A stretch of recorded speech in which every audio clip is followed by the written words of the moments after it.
berdasarkan temuan mahasiswa di lapangan, faktor apa saja yang menyebabkan terjadinya kesalahan penulisan ejaan? Berikan contoh kesalahan ejaan yang sering muncul. Faktor terjadinya kesalahan penulisan ejaan yaitu 1. Tidak menggunakan tata bahasa yang benar. 2. Tidak menggunakan tata bahasa yang sesuai situasi. 3.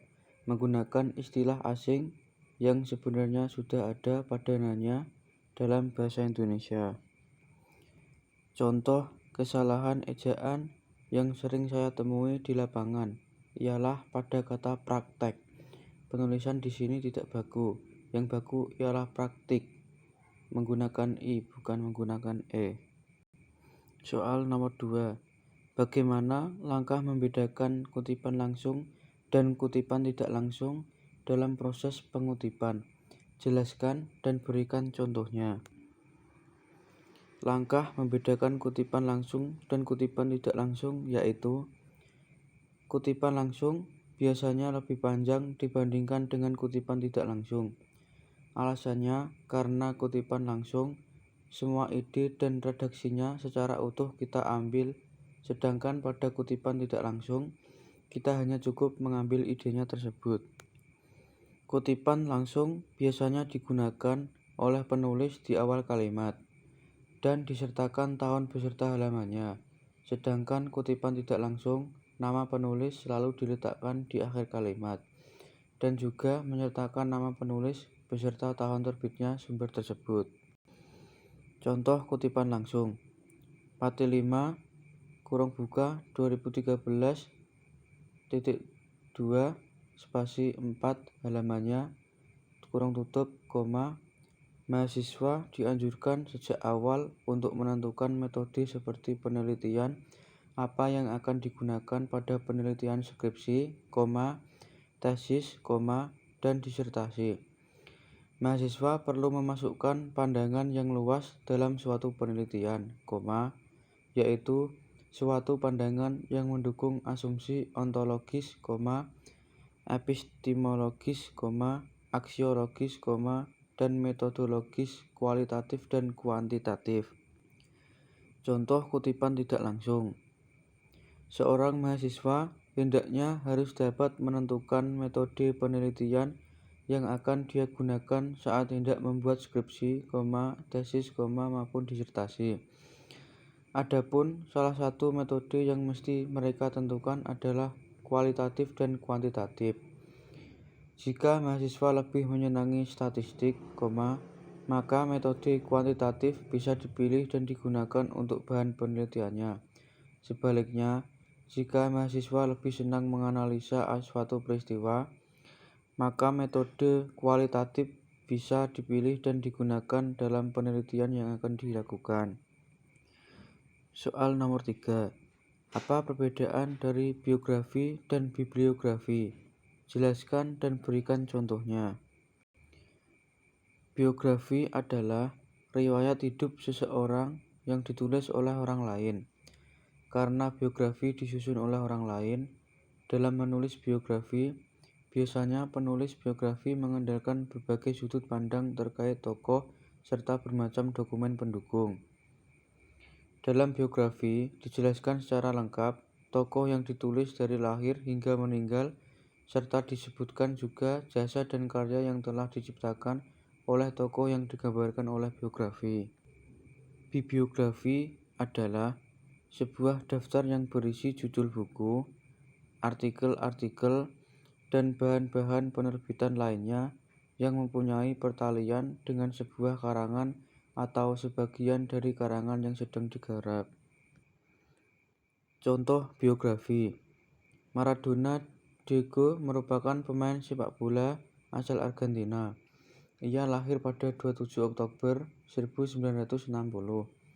Ia mendapat julukan Tangan Tuhan karena gol yang ia cetak pada Piala Dunia 1986 ketika melawan Inggris. Maradona merupakan pemain sepak bola berbakat. Setelah pensiun sebagai pemain, ia berkarir sebagai pelatih tim sepak bola. Beberapa klub yang pernah ia latih antara lain Tim Nasional Argentina, Klub Bola Always, Tekstil Wandiyu, Dorados, Fujairah, dan Racing Club. Sampai saat kematiannya pada 25 November 2020, ia menjabat sebagai pelatih tim Gimnasia Plata. Contoh bibliografi: Pramana Ibeng, A.N. 1987, Bintang Nusantara, Jakarta, 2, Gramedia, Depdikbud 1989, Kisah Seorang Pelajar, Jakarta, 2, Balai Pustaka. Nomor 4. Apa perbedaan makna kata, pukul, dan jam? Jika dilihat dari penggunaan untuk menunjukkan kata pergantian waktu, jelaskan disertai dengan contoh kalimatnya. Kata jam dan pukul masing-masing mempunyai makna sendiri yang berbeda satu sama lain. Hanya saja, seringkali pemakaian bahasa kurang cermat dalam menggunakan kedua kata itu masing-masing sehingga tidak jarang digunakan dengan maksud yang sama. Kata jam menunjukkan makna, masa, atau jangka waktu. Dengan demikian, jika maksud yang ingin diungkapkan adalah waktu atau saat, kata yang tepat digunakan adalah pukul, seperti contoh berikut. 1. Rapat itu akan dimulai pada pukul 10.00. Nomor 2. Toko kami tutup pada pukul 21.00. Sebaliknya, jika yang ingin diungkapkan itu masa atau jangka waktu, kata yang tepat digunakan adalah jam, seperti pada kalimat contoh berikut. 1. Kami bekerja selama 8 jam sehari. 2. Jarak tempuh Surabaya sampai Malang dengan kereta api sekitar 2 jam. Selain digunakan untuk menyatakan arti masa atau jangka waktu, kata jam juga berarti benda penunjuk waktu atau arloji, seperti pada kata jam dinding dan jam tangan. Nomor 5. Bahasa berdasarkan hakikatnya merupakan sistem bunyi bermakna. Jelaskan pernyataan tersebut dan apa kaitannya antara sistem bunyi bermakna dengan penggunaan bahasa. Bahasa itu bermakna. Kata atau morfem pada dasarnya telah memiliki makna. Namun jika disusun dalam kalimat tidak bermakna, maka kalimat tersebut bukanlah bahasa.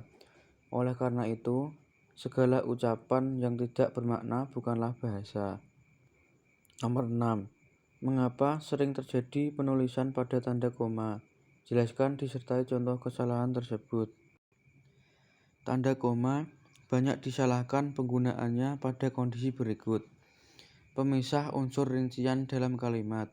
Pada rincian terakhir, yang biasanya diikuti kata hubung, sebelumnya tetap diberi tanda koma. Contoh yang benar, aku hanya membawa buku, tas, dan pensil. Contoh yang salah, aku hanya membawa buku, tas, dan pensil. Pemisah antara anak kalimat yang mendahului induk kalimat. Hal ini tidak berlaku bila induk kalimat yang mendahului anak kalimat. Contoh yang benar, karena diejek oleh teman-temannya, adik tidak mau sekolah lagi. Contoh yang salah, adik tidak mau sekolah lagi, karena diejek oleh teman-temannya. Penggunaan mengikuti kata hubung. Tanda koma terletak sebelum kata hubung yang terletak di tengah kalimat dan setelah kata hubung yang terletak di akhir kalimat. Contoh yang benar, dia sangat pandai bergaul di luar, tetapi sangat diam jika di dalam rumah. Contoh yang salah, dia sangat pandai bergaul di luar tetapi, sangat diam jika di dalam rumah. Nomor 7. Apa perbedaan makna dari tanda titik 2 dengan titik koma? Jelaskan disertai contoh penggunaan tanda tersebut yang benar. Tanda titik 2 banyak disalahkan penggunaannya pada kondisi berikut. Pemisah antara jilid dan halaman buku, surah dan ayat dalam kitab suci, serta judul dan subjudul suatu karangan. Contoh yang benar, Tata laksana diabetes mellitus. 2. Diagnosis, terapi, dan upaya pencegahan. Contoh yang salah. Tata laksana diabetes mellitus, strep, diagnosis, terapi, dan upaya pencegahan. Tanda titik koma banyak disalahkan penggunaannya pada kondisi berikut. Pemisah unsur rincian apabila dalam kalimat tersebut juga telah digunakan tanda koma. Apabila tidak ada tanda koma sebelumnya, meskipun tidak salah, namun lebih disarankan untuk mendahulukan penggunaan tanda koma. Contoh yang benar. Susunan acara Jalan Sehat hari ini adalah pembukaan oleh Ketua RW, Ketua RT, dan Ketua Panitia, senam, Jalan Sehat, serta pembagian konsumsi, PIN, dan door prize. Contoh yang salah. Susunan acara Jalan Sehat hari ini adalah pembukaan oleh Ketua RW, Ketua RT, dan Ketua Panitia, senam, Jalan Sehat, serta pembagian konsumsi, PIN, dan door prize. Nomor 8. Jelaskan mengapa sering terjadi kesalahan huruf miring. Berikan contoh kesalahan tersebut disertai dengan pembenarannya. Pada penggunaan huruf miring dipakai untuk istilah asing yang digunakan dalam bahasa Indonesia. Berikut contoh kesalahan penggunaan huruf miring. Wi-Fi dan hotspot. Greenhouse. 5 minutes with Quran before beginning the learning activities. Music band and workshop. Istilah itu seharusnya menggunakan huruf miring sehingga menjadi Wi-Fi, hotspot, greenhouse, 5 minutes with Quran before beginning the learning activities, marching band, and workshop. Namun, jika istilah itu sudah ada padanannya dalam bahasa Indonesia, sebaiknya digunakan istilah yang dalam bahasa Indonesia. Nomor 9. Menjelaskan bentuk kesalahan penulisan konsonan dan vokal pada karya tulis ilmiah. Berikan contoh kesalahan tersebut disertai pembenarannya. Kesalahan penulisan pada kalimat tidak baku lebih sering digunakan dalam percakapan sehari-hari karena terkesan lebih santai dan tidak kaku. Kata tidak baku juga dapat digunakan saat berdiskusi membahas suatu hal bersama teman atau keluarga. Contoh kesalahan penulisan yang sering muncul pada karya tulis ilmiah. 1. Abjad kata baku dan abjad kata tidak baku. 2. Aktif menjadi aktif. 3. Analisis menjadi analisa. 4.